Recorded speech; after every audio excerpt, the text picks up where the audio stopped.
भन्न खोजे यो अब भीमबहादुर पाँडेले टेनेसी भ्याली अथोरिटी 1945 मा घुमेर आएर 47 मा इन्डिया इन्डिपेन्डेन्ट भयो, 51-52 मा प्रेसिडेन्ट ट्रुमन।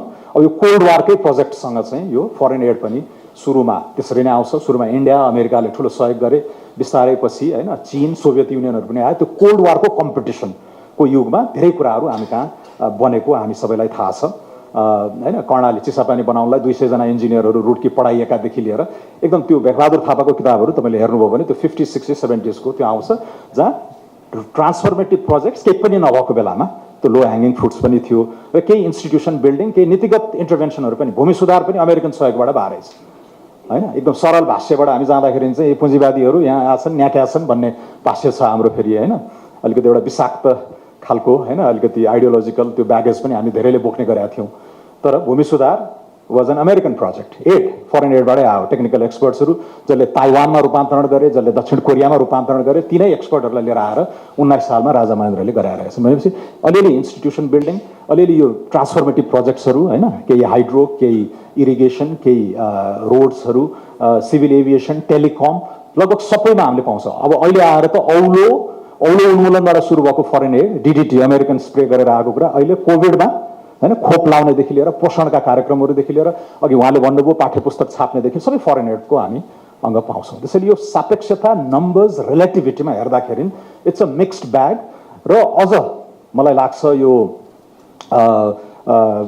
सोसियल सेक्टरमा त ठुलो चाहिँ प्रगति पनि भएको छ, तर कहाँ एडले गर्न सकेन भन्ने कुराहरूको पनि हामीले विश्लेषण चाहिँ गर्दै जानुपर्छ जस्तो मलाई लाग्छ। त्यसैले 50s, 60s, 70s को एउटा भयो, 80s र 90s, 2000s मा हामी अर्को प्याराडाइममा गयौँ। बिस्तारै त्यो 80s, 90s मा चाहिँ बढी प्रोजेक्टहरू भन्दा पनि पोलिसीतिर फोकस हुन थाल्यो र यसमा मल्टिल्याटरल डेभलपमेन्ट ब्याङ्क्सहरू हाबी हुन थाले हैन। वर्ल्ड ब्याङ्क, IMFहरूको सहयोगहरू हामीले लिए। पञ्चायतको अन्ततिर डेट टु जीडीपी रेसियो पनि भत्तै बढेको थियो, एकदम लगभग इकोनोमी कोल्याप्स नै भएको थियो प्रकाश चन्द्र लोहनीहरूको टाइममा। त्यहाँबाट यो स्ट्रक्चरल एडजस्टमेन्टहरू 86 मा आयो, हामीले अडप्ट गऱ्यौँ, केही पोलिसी रिफर्महरू गऱ्यौँ। अब यसलाई पनि अलिकति हामीले निरपेक्ष ढङ्गले मूल्याङ्कन गऱ्यौँ भने यसो आयो, यसो लाभे भन्ने खालको भाष्य, एकदम सरल पत्रकारिता टाइपको जर्नलिस्टिक अकाउन्टहरू हामी पाउँछौँ। तर गहिरिएर हेर्ने हो भने what were the crisis that were averted हैन, यस्ता कुराहरू कस्ता दुर्घटनाबाट हामीले जोगियौँ। कहिलेकाहीँ चाहिँ दुर्घटना देख्छौँ तर दुर्घटनाबाट जोगिएको कुरा देख्दैनौँ। यी कुराहरू पनि असाध्यै महत्त्वपूर्ण छन्, पोलिसी डिजास्टर्सहरू। र त्यो सँगसँगै 90s मा चाहिँ जब हामी विश्वव्यापी खुलापन पनि भयो, नेपालमा पनि 46 को मुभमेन्ट चेन्जपछि चाहिँ एनजिओहरू, आइएनजिओहरू, एक्सन एड जस्ताहरू पनि बढी चाहिँ आयो र यसमा सोसियल मोबिलाइजेसनका कुराहरू, पवर्टी रिडक्सनका कुराहरू हैन, र राज्य नपुगेका ठाउँमा सर्भिस डेलिभरी, कति खानेपानी प्रोजेक्टहरू हैन, वासका कुराहरू भए, माइक्रो फाइनेन्सका कुराहरू, यसमा एनजिओ आइएनजिओहरूको भूमिका छ। त्यो एरा पनि अब एन्ड भयो, लगभग एन्ड भयो। त्यो फेज अब डाइङ छ। र 2010 पछि, एन्ड दिस इज वेयर उहाँले गरे वर्गीकरण इज इम्पोर्टेन्ट, अब फेरि हामी त्यो पुरानो कोल्ड वार अन्त्य भएपछिको सेकेन्ड फेजकै अब बिस्तारै अर्को infrastructure focus with a twist. Jio politics अलिकति महत्त्वपूर्ण हुँदैछ हैन, सेन्टर अफ इकोनोमिक ग्राभिटी यता सिफ्ट हुँदैछ, फाइनेन्सिङका सोर्सेसहरूमा पनि धेरै बदलावहरू आइराखेको छ। र अब चाहिँ यो इन्फ्रास्ट्रक्चर विथ अ ट्विस्टमा चाहिँ अब क्लाइमेटका कुराहरू हैन, कनेक्टिभिटीका कुराहरू एकदमै महत्त्वपूर्ण हुँदैछन्। र यो ठुल्ठुला संरचनात्मक परिवर्तनहरू हाम्रो डेमोग्राफीको, माइग्रेसनको, अब 3 करोडमा 1 करोड नेपालीहरू बाहिर बस्दिने जस्तो हैन, ती सारा कुराहरूले गर्दाखेरि नयाँ डेभलपमेन्टका चुनौतीहरू पनि आउन थालेका छन् र त्यतातिर हामीले अब ध्यान दिनु पर्छ जस्तो मलाई लाग्छ। अब रिपोर्टकै बारेमा धेरै मैले भन्न परेन, यसमा यो आँकडाहरू खेलाइएको छ। उहाँले उठाउनुभएका केही गभर्नेन्स रिफर्मका कुराहरू, पब्लिक बजेट सपोर्टबाट बढी गर्दा हुन्थ्यो, ग्रान्ट सुक्दैछ, यसबारे केही गर्नु पर्यो। यो ग्लोबल प्रिन्सिपल्स अफ हैन ओनरसिप, एड अलाइनमेन्टका कुराहरू, प्यारिस बुसानका प्रिन्सिपल्सहरूमा अलि बढी अपनत्व भइदिए हुन्थ्यो दाताहरूको भन्ने छ। अब क्लाइमेट फाइनेन्सका कुराहरू, फेडरलिजम देखि लिएर अब कन्डिसनालिटी, कोअर्डिनेसनका कुराहरू, सबै गभर्नेन्स, डाटा, यो सबै कुराहरू उहाँले गर्नुभएको छ। त्यसमा अब मेरो लगभग सहमति छ। उही एम्फेसिस कहाँ दिने हो, नुवान्स के हो, अब लिस्ट चाहिँ फेरि लामै छ, 16-17 वटा उहाँले बुदाहरू सजेस्ट गर्नुभएको छ। त्यसलाई प्रायोरिटाइज गरेर कसरी चाहिँ अगाडि जाने भन्नेमा हामीले गऱ्यौँ भने त्यो उपयोगी नै हुन्छ जस्तो मलाई लाग्छ। अब अलिकति मेरो चाहिँ यो अब यो एडले पवर्टीहरू घटायो घटाएन, यसमा चाहिँ मोडलिङको कुराहरू महत्त्वपूर्ण हुन्छन्। कजालिटी क्या, कोरिलेसनमा हुँदाखेरि यो कन्फाउन्डिङ भेरिएबल्सले गर्दा अब यत्रो गरिबी घट्यो, कोही डोनरले भन्ला हामीले एड दिइरहेको थियौँ होइन, बेलायतले दाबी गर्ला, वर्ल्ड ब्याङ्कले दाबी गर्ला, यत्रो सहयोग गरिरहेको छौँ, नतिजा राम्रै आएछ भनेर। तर हामीले दाबी गर्न सक्छौँ कि यो रेमिटेन्सको यसमा ठुलो भूमिका छ होइन, फरेन एडको कम भूमिका छ भनेर। तर त्यो कसरी छुट्याउने त होइन, चिया पसलमा गर्ने गफ एउटा भयो, तर कजल लिङ्क त्यो खालको सोफिस्टिकेटेड इकोनोमेट्रिक एनालिसिसहरू गरेर होइन, डाटाहरू केलाएर ए को हस्तक्षेपले नै बी को नतिजा आएको हो, त्यो कजल लिङ्क, कोरिलेसन होइन। कोरिलेसनले त धेरै कुरा झुक्याउँछ पनि हामीलाई। त्यतातिर जान पाइयो भने मलाई लाग्छ भाग 2 मा एक्सन एडसँग पैसा अझै बाँकी छ भने दिल्ली खनाललाई अर्को 6-8 महिना दिएर भाग 2 निकाल्नुभयो भने अलिकति मोडलिङका कामहरू हुनु पर्यो। हामी कहाँ अब ट्रेन्ड एनालिसिसहरू अलिअलि चार्ट्सहरूमा एब्सोल्युट नम्बर्समा भावेर मिसलिडिङ पनि लाग्यो मलाई। सबै कुराहरू नर्मलाइज गर्दै आए, as a share of GDP, as a share of budget भयो भने तुलना गर्न पनि सजिलो हुन्छ। नभए 8 सालमा सुवर्ण शमशेरले पहिलो बजेट ल्याउँदा हाम्रो बजेट 5 करोड थियो, आज 1751 अरबको बजेट पनि ल्याइएको छ होइन। प्राइसका इन्फ्लेक्सलाई सबैलाई चाहिँ हामीले एडजस्ट गरेर होइन, यो रिलेटिभ टर्म्समा सापेक्षतामा हेऱ्यौँ भने चाहिँ धेरै कुरा आउँछ। अघि aid as a total aid as a share of GDP र टोटल एडलाई पनि टोटल लोन्स र ग्रान्ट्समा टुक्राएर हेऱ्यौँ भने केही इन्ट्रेस्टिङ प्याटर्न्सहरू आउँछन् नै। त्यसैले अब मलाई चिन्ता चाहिँ बढी यो डोनरहरूलाई गाली गर्ने, एप्रिसिएट गर्ने कुराहरूलाई एउटा छुट्टै समीक्षाको विषय बन्ला। तर म चाहिँ आफै पनि अघि मैले भने फरेन एडको प्रडक्ट भएको हुनाले होइन, मेरो पोजिटिभ भ्यू नै छ। र विश्वव्यापी अध्ययनबाट पनि के आछ भने अब अलिकति बासी पनि भयो क्या, यो एडले बिगार्यो, एड खत्तम, एड नभए हामी स्वावलम्बी हुन्थ्यो भने ती सब वायात हुन् होइन। तर के चाहिँ देखिया छ भने जहाँ जहाँ रिफर्म ओरिएन्टेड गभर्मेन्टहरू आछन् त्यहाँ एडले क्याटालिटिक इनपुट दिएछ। अब मुगाबेको जिम्बाब्वेमा जति पैसा खनाए पनि हुने कुरो भएन।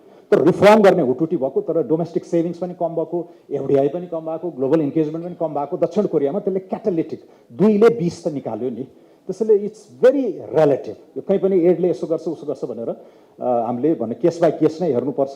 त्यही पनि क्रस कन्ट्री एभिडेन्सलाई चाहिँ निचारेर हेर्न चाहिँ एकदमै सोफिस्टिकेटेड त्यो कजल लिङ्क नै कन्फाउन्डिङ भेरिएबल्सहरूलाई हटाएर त्यो ठ्याक्क चुस्त डाइरेक्ट लिङ्क निकाल्न सकिने एक्सट्रिमली सोफिस्टिकेटेड चाहिँ इकोनोमेट्रिक एक्सर्साइजबाट केही गर्न सकिएला। नेपालको हकमा त्यो डाटा रिचनेस पुग्छ पुग्दैन त्यो मलाई थाहा भएन। तर जस्तो डज डेमोक्रेसी कज ग्रोथ भन्ने एउटा चाहिँ ठुलो क्वेसन छ नि, त्यसमा त्यस्तै पहल भएको थियो। जेपीईमा आएको आर्टिकल मैले धेरै ठाउँमा रिफर पनि गर्ने गरेको छु। त्यो शैलीको एक्सर्साइजले केही न केही हामीलाई उत्तर चाहिँ दिन्छ। नभए हामी उही एनेक्डोटल होइन, फलानुले गाडी किनेछ, फलानुले बेपत्ता कमायो नि, सधैँ विदेश घुमिरहन्छ भन्ने खालको एनेक्डोटल एकातिर भयो।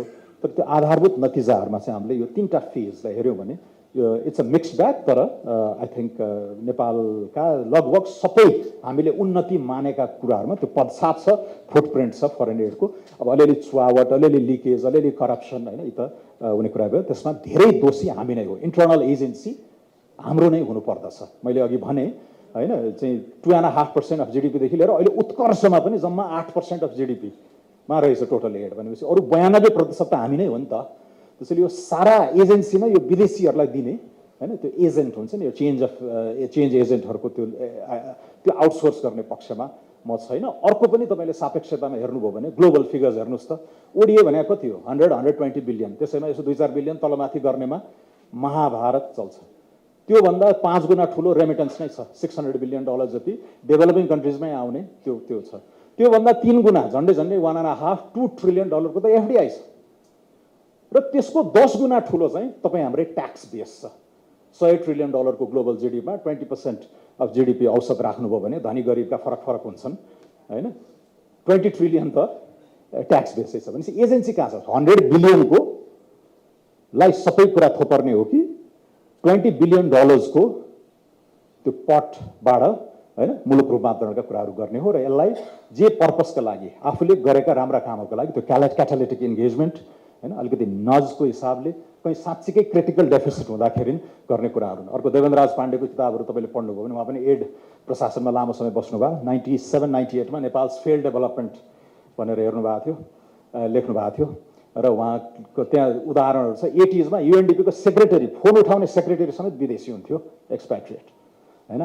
आज एटलिस्ट हाकिम साहबहरू एक्सन एडदेखि लिएर युएनडिपीकै पनि दोस्रो तेस्रो पदहरूमा नेपालीहरूले नै गरिराखेका छन् नि। सो यी कुराहरू पनि हामीले एकदम सोलो डोलो एकदम कम्प्रिहेन्सिभली हेर्नुपर्छ।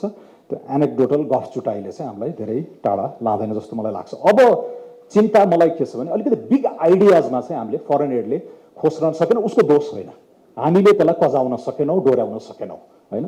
यत्रो स्ट्रक्चरल ट्रान्सफर्मेसनको कुरा एडले अलिअलि नज गर्यो होला, खोस्रियो होला, तर जुन हाम्रो रूपान्तरणै हुन सकेका छैन नि, र जे भएको छ त्यो इनभोलन्टरी रूपान्तरण भइराखेको छ। यो माइग्रेसनले, रेमिटेन्सले जुन बनाइराखेको छ हाम्रो चरित्र लास्ट 20 इयर्स, होइन, त्यसमा अब बिग आइडियाजमा पनि ठुल्ठुला डोनर्सहरू काम गर्नु पर्छ जस्तो मलाई लाग्छ। त्यो चाहिँ डिजिटलको यत्रो एजेन्डाहरू छन्, होइन, माइग्रेसन, डायस्पोरा, स्किल्सको, अब एजुकेसनमा हामीले पैसा खन्याखनै छौँ, स्कुल आधा घन्टाको दूरीमा चाहिँ हरेक प्राथमिक स्कुलको पहुँच हुनुपर्छ भनेर, that's also something to celebrate. तर आज ती सबै स्कुलहरूमा विद्यार्थी नै छैनन्, टिचिङ क्वालिटी छैन, होइन, स्कुल गए भने पनि केही सिकाइ छैन, त्यो लर्निङ क्राइसिस। त्योभन्दा पनि एक चरण माथिको हामी क्राइसिसमा गइसकेका छौँ, होइन। अब अहिले कनेक्टिभिटीको एजेन्डामा, इन्फ्रास्ट्रक्चरमा यो new found focus is welcome, तर ड्यू प्रोसेसबाट आएन, भेटिङ भएन, र हाम्रो निकम्मापन भयो भने, होइन, मेलम्ची जस्ता दुर्घटनाहरू, होइन, जुन चाहिँ त्यो डिजास्टरै भइरहेको छ, होइन, करप्सनको हिसाबले, इनेप्टनेसको हिसाबले, भैरवा एयरपोर्ट, पोखरा एयरपोर्ट लगायतका यी कुराहरूमा चाहिँ हामी चुक्छौँ, र यसमा अलिअलि ठुला दाताहरू पनि दोषी देखिन्छन् नै। अब शिक्षामा पनि कसरी ओभरअल गर्ने, होइन, के को लागि त भन्दा ग्रोथको लागि, जब्सको लागि, जहाँ हामी चुकिराखेका छौँ। विगत 50-60 वर्षकै एजेन्डा हेऱ्यो भने पनि, के अरे रेकर्ड हेऱ्यो भने पनि जम्मा 4%, 5%को एभरेज डेकेडल ग्रोथ छ। छलाङ मारेका मुलुकहरूले, जस्तो चीनले 80 करोड मान्छेलाई गरिबीबाट माथि लिएर आयो, किनकि उसले ग्रोथमा फोकस गरेको थियो, होइन। त्यसैले यो ग्रोथ 30 वर्षको 10%को एभरेजले तपाईँको 28 गुणा 30 गुणा हेर्दा हेर्दै एकै पुस्तामा 30 गुणाको चाहिँ प्रगति हुनु जीडीपी पर क्यापिटा, र 80 करोड 800 मान्छे माथि आउनको लागि इट्स अ ग्रोथ स्टोरी, है। त्यसैले त्यतातिर चाहिँ एडले त्यति धेरै अब क्रिटिकल इन्फ्रास्ट्रक्चर बोटलनेकहरू मिट गरिदिएको छ, तर अघि जुरुक्कै भन्ने शब्द युज गर्नुभयो मेननजीले, त्यो जुरुक्कै उठाउनको लागि चाहिने, होइन, त्यो स्केलको इन्फ्रास्ट्रक्चर भएन। टिपन टापन भयो क्या, 60 मेगावाटको कुलेखानी चाहिएको छ, 60,000 मेगावाटको जलउद्भूत, होइन। अब त्यो 60 मेगावाटको कुलेखानीले के गर्ने? त्यसैले यतातिर अबको हाम्रो पुस्ता हामीले चाहिँ त्यता जानुपर्छ जस्तो मलाई लाग्छ। अब पोभर्टी, भल्नरेबिलिटीका कुराहरूमा यसमा रेमिटेन्स र सरकारका इन्भेस्टमेन्टहरू अलिअलि लिकेज, वेस्टेज हुँदा पनि पुगेको छ, खर्च भएको छ, सार्वजनिक लगानी, हाम्रो जुन पब्लिक इन्भेस्टमेन्ट छ त्यसले नतिजाहरू दिएको छ। अब कसको मात्रा कति, योगदान कति भन्नेमा मोडलिङ चाहियो, होइन, डेटामै खेल्नु पर्यो, तर सरकारले पनि जानी नजानी घिची खनाइरहेछ नि पैसा, त्यसको पनि केही नतिजाहरू भए, रेमिटेन्सको पनि भूमिकाहरू भयो। तर अब यसलाई क्लाइमेट चेन्ज लगायतका अन्य कुराहरूले भल्नरेबिलिटीको एजेन्डा एकदमै चाहिँ महत्त्वपूर्ण भएर गएको छ। अब फेडरलिजम भनेर दौड्या पनि म देख्छु। अब कोशी सरकारलाई सहयोग गर्नु पर्यो, कन्सल्टेन्ट पठाइदिनु पर्यो, उनीहरूको पञ्चवर्षीय योजनाहरू बनाइदिनु पर्यो, होइन। यही कोठामा पनि हुनु होला त्यो पेसेवर बुद्धिजीवीहरू, कन्सल्टेन्टको एउटा ठुलो सर्कल, कुनै जमानामा म पनि थिएँ, जान्थेँ, होइन। तर त्यो फ्लिप गर्नु पर्यो क्या यी एजेन्डाहरू। मूल कुरा चाहिँ स्पेसियल इनइक्वालिटी अथवा इनइक्वालिटीका अनेक आयामहरू, जेन्डर हुनसक्छ, रिजनल हुनसक्छ, एथनिक हुनसक्छ, कास्ट बेस्ड इनइक्वालिटीलाई रिड्रेस गर्ने खालका नीति र सहयोगहरू हुनु पर्यो। फेडरलिजम त्यसको एउटा अंश हुनसक्छ, होइन। तर सिंहदरबारमा नि हामीले 10 वटा एडभाइजर राखिदिएका थियौँ, अब कोशीमा पनि राख्नु पर्यो, कर्णालीमा पनि राख्नु पर्यो, धनगढीमा पनि राख्नु पर्यो भनेर हिँड्ने, त्यस्तो चाहिँ अब हामी सरकारमा आयो भने चाहिँ त्यस्तो खालको मोडल चाहिँ हामी चाहिँ यसलाई रोक्छौँ, र यो खुद्रे खालकाहरूमा पनि हामी धेरै नै निर्मम भएर अगाडि जान्छौँ। अलिकति बुझेको, जानेको, भोगेको, देखेको फाइदा, होइन, चाहिँ हामीले गर्नुपर्ने हुन्छ। अब एलडिसी ग्रेजुएसनहरूमा पनि अब यहाँ पनि हाउजी धेरै छ, तर इन्टरनेसनल इन्गेजमेन्टका कुराहरू, होइन, ठ्याक्कै टुक्राएर ट्रेड प्रेफरेन्स अहिले कहाँ पाइराखेका छौँ, कहाँ घुम्नेवाला छ, यो प्रेफरेन्स इरोजनहरू कति हुन सक्छन्, सम्भावित कम्पिटिटर्सहरू को भनेर एउटा पनि सिरियस एनालिसिस नेपालमा कसैले गरेका छैन, होइन। अलिअलि बरु हामीले मेहनत गरेका छौँ। अब ग्रान्ट लोनको कम्पोजिसनमा पनि एलडिसी भएकै कारण आउने ग्रान्ट लगभग 0 छ, अनि यहाँ हाउजी चाहिँ आकाशै खस्छ भन्ने खाले पनि गरिरहेको छ। चिन्ता अरूतिर छन्, होइन। अब एलडिसीका नाप्ने कुराहरूमा अघि भारतीजीले भन्नुभयो, अब त्यो इन्डिकेटर्सहरू 71 मा अफ्रिकालाई हेरेर बनाइएका इन्डिकेटर्सहरूको सबभन्दा ठुलो आलोचक मै हो, फेरि मै हो, होइन। तर it's the rules of the game. हुन त त्यो त्यति सिरियस प्रोजेक्ट होइन, वर्ल्ड ब्याङ्कले गम्दैन त्यसलाई, एडिबीले गम्दैन, ठुल्ठुला दाताहरूले पनि मान्दैनन्, एउटा युएन र डब्ल्युटिओमा यसो हुन्छ।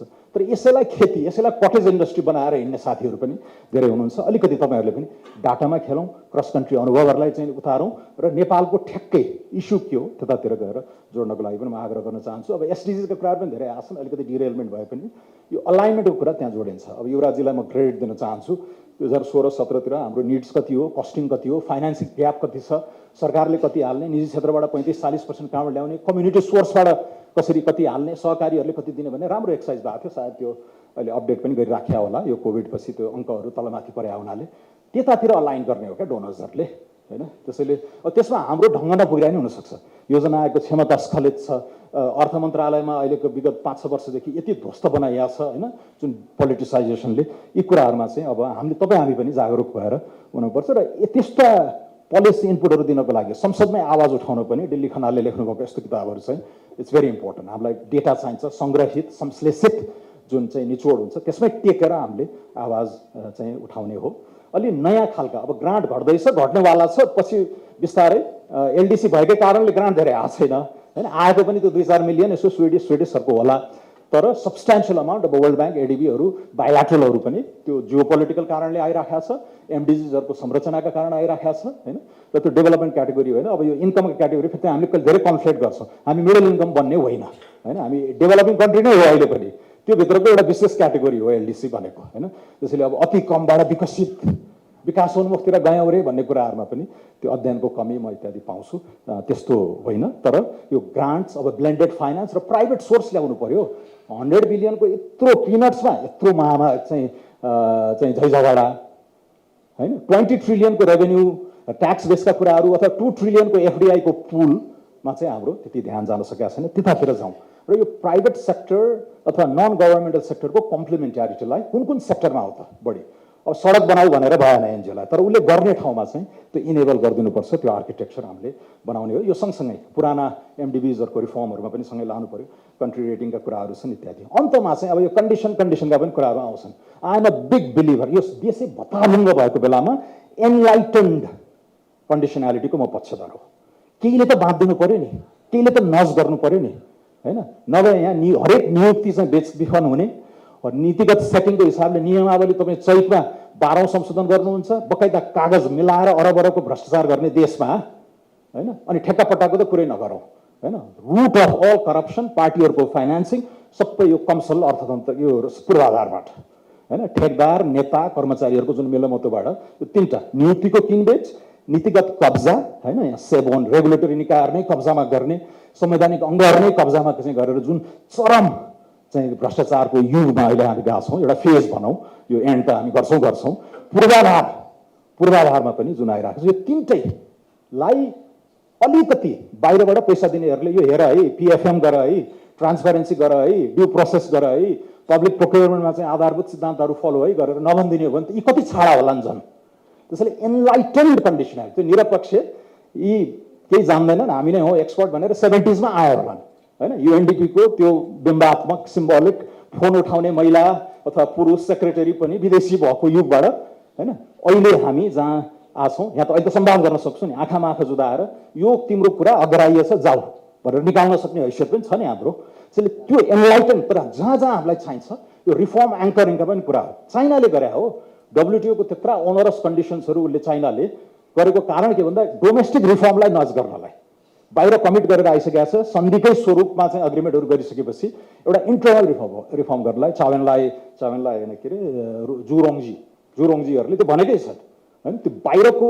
हात नबाँधिएको भए मैले इन्टरनल रिफर्म गर्नै सक्दैन थिएँ इन्ट्रेस्टहरू यति हावी हुन्थे यी फटा छाडा नेताहरूले त झन् डुबाउँछन् नि त्यसैले यो एनलाइटन कन्डिसनालिटी र गभर्नेन्स रिफर्म चाहिँ अब एड एजेन्डाको पार्ट एन्ड पार्सल चाहिँ हुनु पर्यो यहाँ ट्रान्सपेरेन्सी जिरो टलरेन्सका कुराहरू क्वालिटी प्रोजेक्ट भेटिङका कुराहरू र अलिअलि डिपोलिटिजाइजेसनतिर हामी जानुपर्ने हुन्छ ल मैले टाइम धेरै लिएँ तर सारमा यो वर्ग फेजेसहरूमा गरेर हेरौँ तिनीहरूको चरित्र त्यति बेलाको प्याटर्न अहिले सुधार्नु पर्ने धेरै कुराहरू उहाँले कन्भेन्सनल कुराहरू लिएर आउनु भएको छ होइन सिस्टमबाट आउनु पर्यो त्यहाँ जसका दुईटै पाटा हुन सक्छन् अहिले युवराजजीले पनि भन्नुभयो अब पब्लिक एक्सपेन्डिचर रिभ्यू कमिसनमा उहाँले राम्रो काम गर्नुभयो दिल्ली खनालजीले त्यहाँ लेखिएका सुधारहरूमा त्यो हामीले नै गर्ने हो क्या अलिअलि सहयोग चाहियो एक्सपर्ट चाहियो भने ल्याउने हो तर त्यो एजेन्सी चाहिँ पिकमा पनि 92% अर्थतन्त्र त हाम्रै हातमा छ नि त त्यसैले यो भाष्य यो ब्यागेजहरूलाई पनि एकचोटि त्यागेर अब चाहिँ यो 2010 पछिको होइन जियो पोलिटिक्स अलिकति हावी हुँदै गएको sources of financing composition of फाइनेन्सिङहरू पनि व्यापक रूपमा परिवर्तन भइरहेको र 21औं शताब्दीका ठुल्ठुला संरचनात्मक चुनौतीहरूलाई नेपाल दक्षिण एसिया होइन इन्डिया चाइनाको राइज यो सारा कुराहरूलाई गरेर त्यो एड पनि त्योसँग कम्प्लायन्ट हुनु पर्यो कन्सिस्टेन्ट हुनु पर्यो र त्यो गराउने काम चाहिँ हाम्रै हुनुपर्छ हस् धन्यवाद पनि बढी चाहिँ आयो र यसमा सोसियल मोबिलाइजेसनका कुराहरू, पवर्टी रिडक्सनका कुराहरू हैन, र राज्य नपुगेका ठाउँमा सर्भिस डेलिभरी, कति खानेपानी प्रोजेक्टहरू हैन, वासका कुराहरू भए, माइक्रो फाइनान्सका कुराहरू, यसमा एनजिओ आइएनजिओहरूको भूमिका छ। त्यो एरा पनि अब एन्ड भयो, लगभग एन्ड भयो, त्यो फेज अब डाइङ छ। र 2010 पछि, एन्ड दिस इज वेयर उहाँले गरे वर्गीकरण इज इम्पोर्टेन्ट, अब फेरि हामी त्यो पुरानो कोल्ड वार अन्त्य भएपछिको सेकेन्ड फेजकै अब बिस्तारै अर्को infrastructure focus with a twist.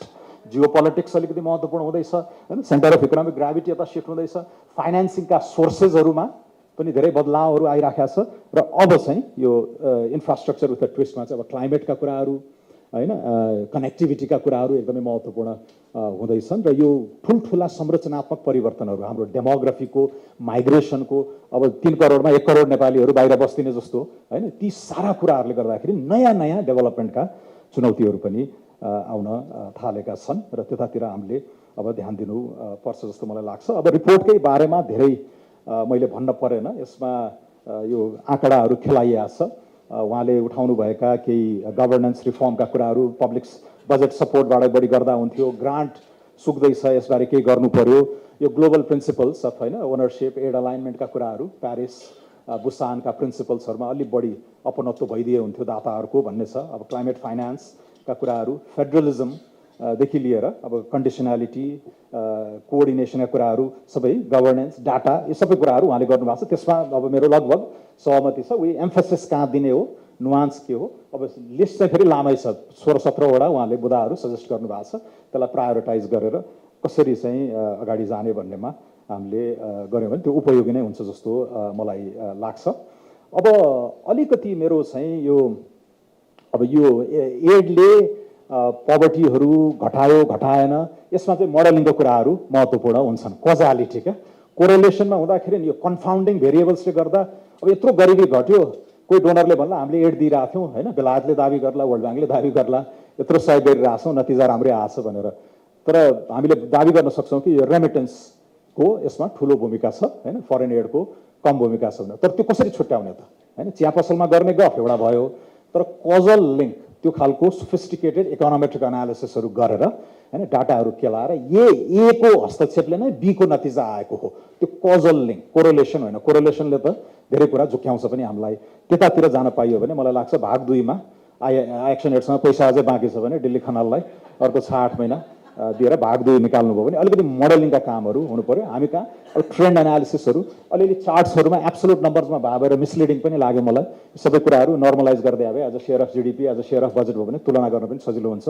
नभए 8 सालमा सुवर्ण शमशेरले पहिलो बजेट ल्याउँदा हाम्रो बजेट 5 करोड थियो, आज 1751 अरबको बजेट पनि ल्याइएको छ होइन। प्राइसका इन्फ्लेक्सलाई सबैलाई चाहिँ हामीले एडजस्ट गरेर होइन, यो रिलेटिभ टर्म्समा सापेक्षतामा हेऱ्यौँ भने चाहिँ धेरै कुरा आउँछ। अघि aid as a total aid as a share of GDP र टोटल एडलाई पनि टोटल लोन्स र ग्रान्ट्समा टुक्राएर हेऱ्यौँ भने केही इन्ट्रेस्टिङ प्याटर्न्सहरू आउँछन् नै। त्यसैले अब मलाई चिन्ता चाहिँ बढी यो डोनरहरूलाई गाली गर्ने, एप्रिसिएट गर्ने कुराहरूलाई एउटा छुट्टै समीक्षाको विषय बन्ला। तर म चाहिँ आफै पनि अघि मैले भने फरेन एडको प्रडक्ट भएको हुनाले होइन, मेरो पोजिटिभ भ्यू नै छ।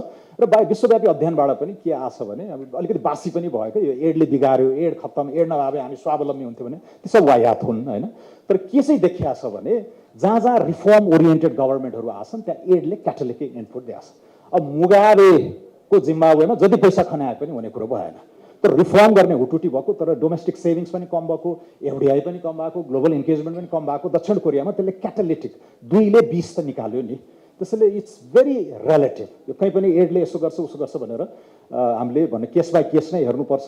त्यही पनि क्रस कन्ट्री एभिडेन्सलाई चाहिँ निचारेर हेर्न चाहिँ एकदमै सोफिस्टिकेटेड त्यो कजल लिङ्क नै, कन्फाउन्डिङ भेरिएबल्सहरूलाई हटाएर त्यो ठ्याक्क चुस्त डाइरेक्ट लिङ्क निकाल्न सकिने एक्सट्रिमली सोफिस्टिकेटेड चाहिँ इकोनोमेट्रिक एक्सर्साइजबाट केही गर्न सकिएला। नेपालको हकमा त्यो डाटा रिचनेस पुग्छ पुग्दैन त्यो मलाई थाहा भएन। तर जस्तो डज डेमोक्रेसी कज ग्रोथ भन्ने एउटा चाहिँ ठुलो क्वेसन छ नि, त्यसमा त्यस्तै पहल भएको थियो। जेपीईमा आएको आर्टिकल मैले धेरै ठाउँमा रिफर पनि गर्ने गरेको छु।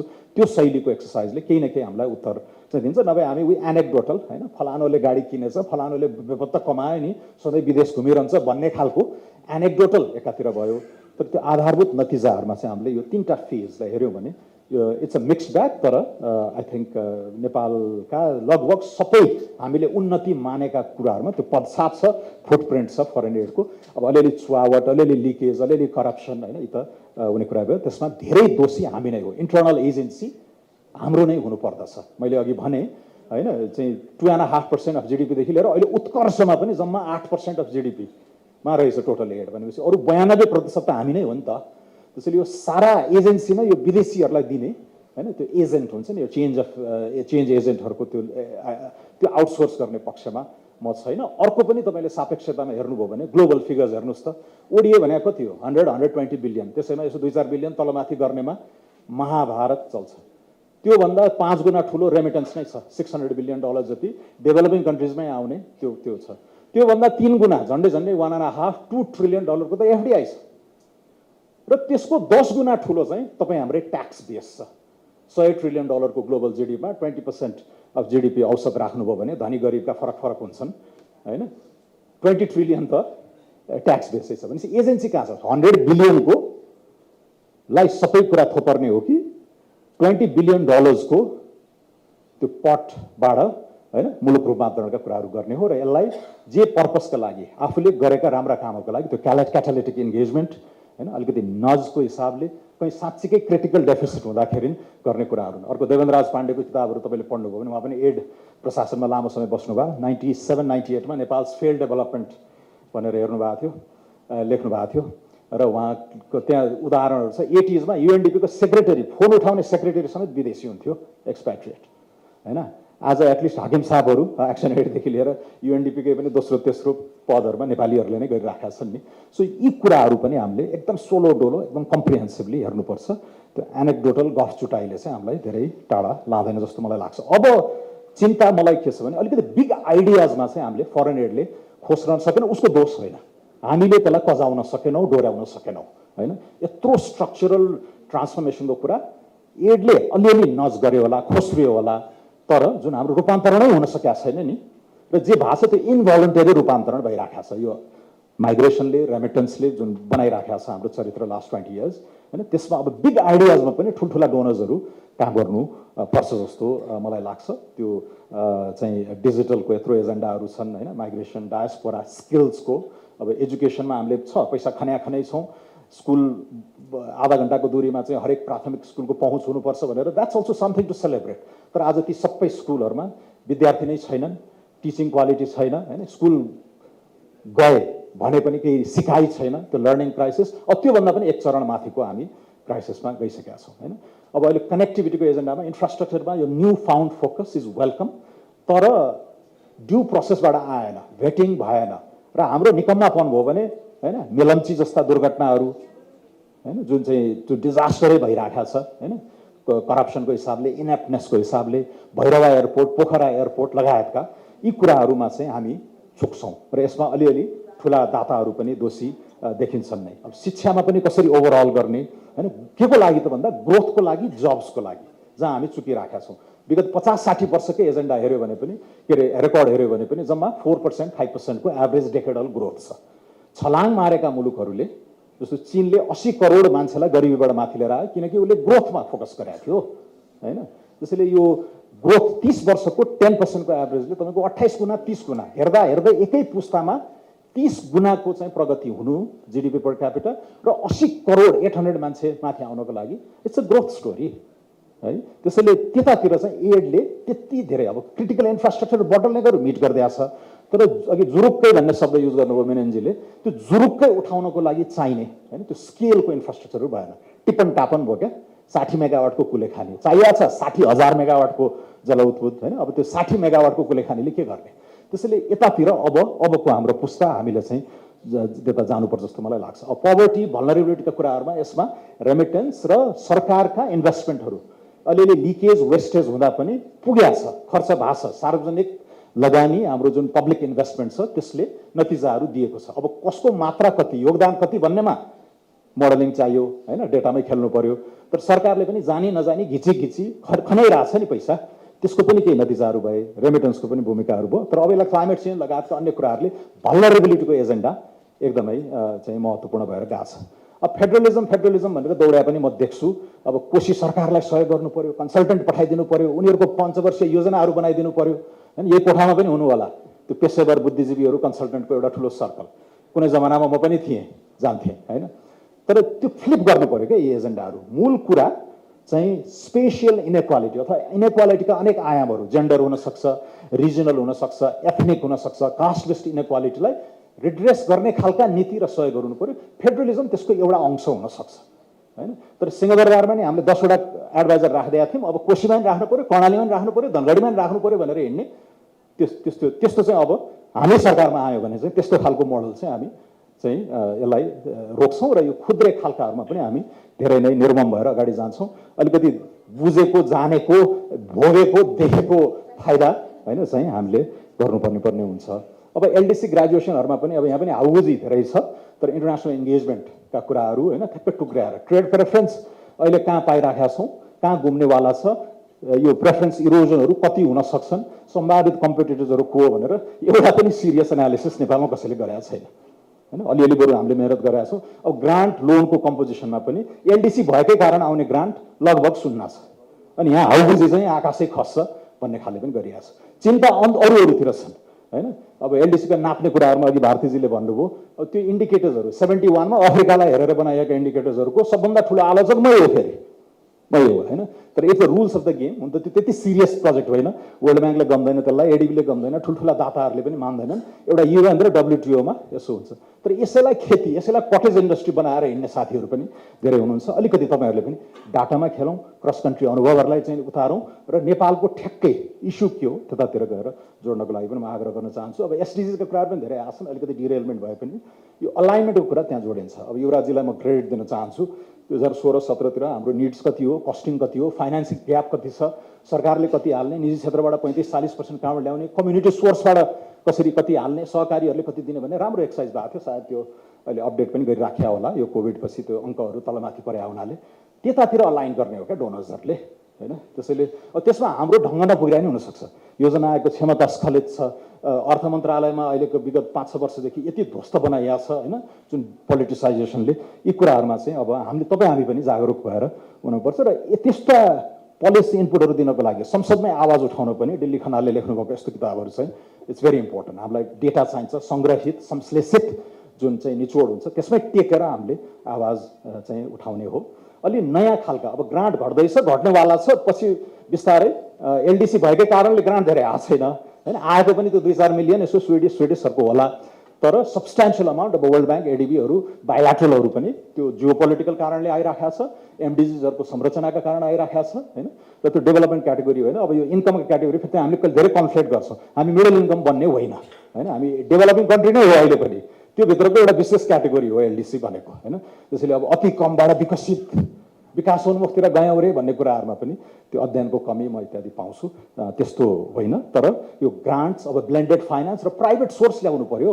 100 बिलियनको यत्रो पिनट्समा यत्रो मामा चाहिँ झैझगडा हैन। 20 ट्रिलियनको रेभेन्यू ट्याक्स बेसका कुराहरू अथवा 2 ट्रिलियनको एफडिआईको पुलमा चाहिँ हाम्रो त्यति ध्यान जान सकेका छैन। त्यतातिर जाउँ र यो प्राइभेट सेक्टर अथवा नन गभर्मेन्टल सेक्टरको कम्प्लिमेन्ट्यारिटीलाई कुन कुन सेक्टरमा हो त बढी। अब सडक बनाऊ भनेर भएन एनजिओलाई, तर उसले गर्ने ठाउँमा चाहिँ त्यो इनेबल गरिदिनुपर्छ। त्यो आर्किटेक्चर हामीले बनाउने हो। यो सँगसँगै पुराना एमडिबिजहरूको रिफर्महरूमा पनि सँगै लानु पर्यो। कन्ट्री रेटिङका कुराहरू छन् इत्यादि। अन्तमा चाहिँ अब यो कन्डिसनका पनि कुराहरू आउँछन्। I am a big believer. यो देशै भताभुङ्ग भएको बेलामा एनलाइटेन्ड कन्डिसनालिटीको म पक्षधर हो। केहीले त बाँधिदिनु पर्यो नि, केहीले त नज गर्नु पर्यो नि हैन। नभए यहाँ हरेक नियुक्ति चाहिँ बेचबिखन हुने, नीतिगत सेटिङको हिसाबले नियमावली तपाईँ चैतमा 12औं संशोधन गर्नुहुन्छ, बकाइदा कागज मिलाएर अरबको भ्रष्टाचार गर्ने देशमा हैन। अनि ठेक्कापट्टाको त कुरै नगरौँ हैन। रुट अफ अल करप्सन, पार्टीहरूको फाइनेन्सिङ सबै यो कमसल अर्थतन्त्र यो पूर्वाधारबाट हैन। ठेकदार, नेता, कर्मचारीहरूको जुन मेलमतोबाट यो तीनटा नियुक्तिको किनबेच, नीतिगत कब्जा हैन, यहाँ सेभोन रेगुलेटरी निकायहरू नै कब्जामा गर्ने, संवैधानिक अङ्गहरू नै कब्जामा चाहिँ गरेर जुन चरम चाहिँ भ्रष्टाचारको युगमा अहिले हामी गएका छौँ। एउटा फेज भनौँ, यो एन्ड त हामी गर्छौँ।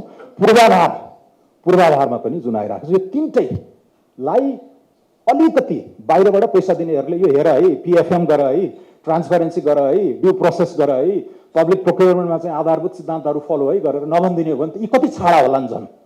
त्यसैले एनलाइटेन्ड कन्डिसनल, त्यो निरपक्ष यी केही जान्दैनन् हामी नै हो एक्सपर्ट भनेर 70s मा आयो होलान् हैन। युएनडिपीको त्यो बिम्बात्मक सिम्बोलिक फोन उठाउने महिला अथवा पुरुष सेक्रेटरी पनि विदेशी भएको युगबाट हैन अहिले हामी जहाँ आछौँ यहाँ त अहिले त सम्भावना गर्न सक्छौँ नि, आँखामा आँखा जुदाएर यो तिम्रो कुरा अग्राह्य छ जाऊ भनेर निकाल्न सक्ने हैसियत पनि छ नि हाम्रो।